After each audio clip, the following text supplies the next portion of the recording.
What's going on, marshmallows? Connor Thomas. Connor Lynch here, back with another video showing you guys 3 essential exercises you need to incorporate if you want to improve your deadlift. So basically, if you guys are stuck at a PR right now and trying to overcome that, these 3 movements will really help you break that PR. So check it out and I hope you enjoy. So the first exercise we're showing you here is the rack pull.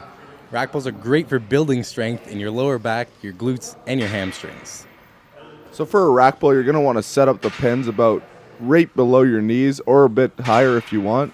It's really all self-preference. So it's basically a deadlift or half a deadlift, which allows you to overload on weight. And doing a lot of rack pulls really helped me pull my 6-plate deadlift. And yeah, it's probably my favorite accessory movement to increase weight on your deadlift.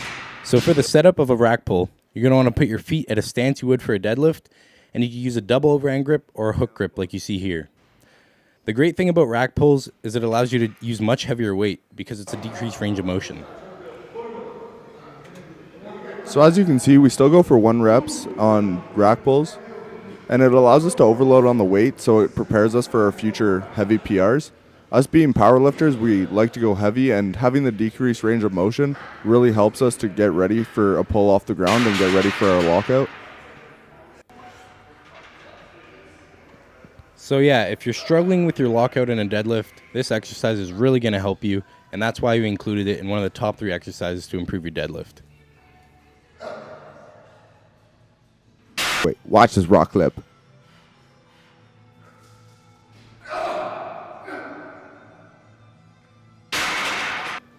So the next workout we're going to show you here is a deficit deadlift. Honestly, probably one of my favorite other accessory movements that we do to increase our deadlift. As you can see, we have about a 2 to 3 inch deficit here, which allows you to be taller with the bar. What that means is that you have to pull the bar further from off the ground and really help explode up. So basically, yeah, you have an increased range of motion here. We're adding about 3 inches there, so it makes it a lot tougher, and you definitely want to use less weight than you normally do on a deadlift. But what it will prepare you for is pulling the weight off the ground a lot faster, because those muscles will be much stronger and much more adapt to the heavier weights. So as you can see, we're standing on mats here. Usually you can stack either 1 or 2 plates. It gives you the same range of motion, but here we had the mats. It was more comfortable. So for the form on this exercise, you're going to want to set your feet up like you normally would for a deadlift, maybe a bit closer, especially if you're standing on plates. Using the same grip as you would for a deadlift.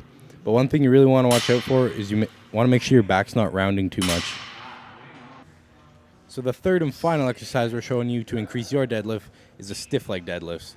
So how you're going to want to set up for a stiff leg deadlift is like you would for a normal deadlift, but you just want to emphasize on keeping your legs straight. Make sure your back isn't rounding too much. As you can see, Connor here, he's bringing the bar down and not touching the ground. But if you have increased flexibility that you can bring the bar to the ground, you might want to think about doing stiff legs on a deficit so you can get a greater stretch in your hamstrings. But that's going to do it for this video, guys.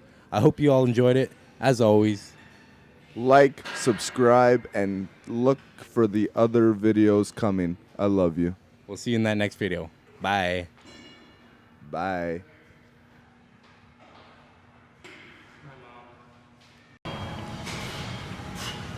Get tight. My mom.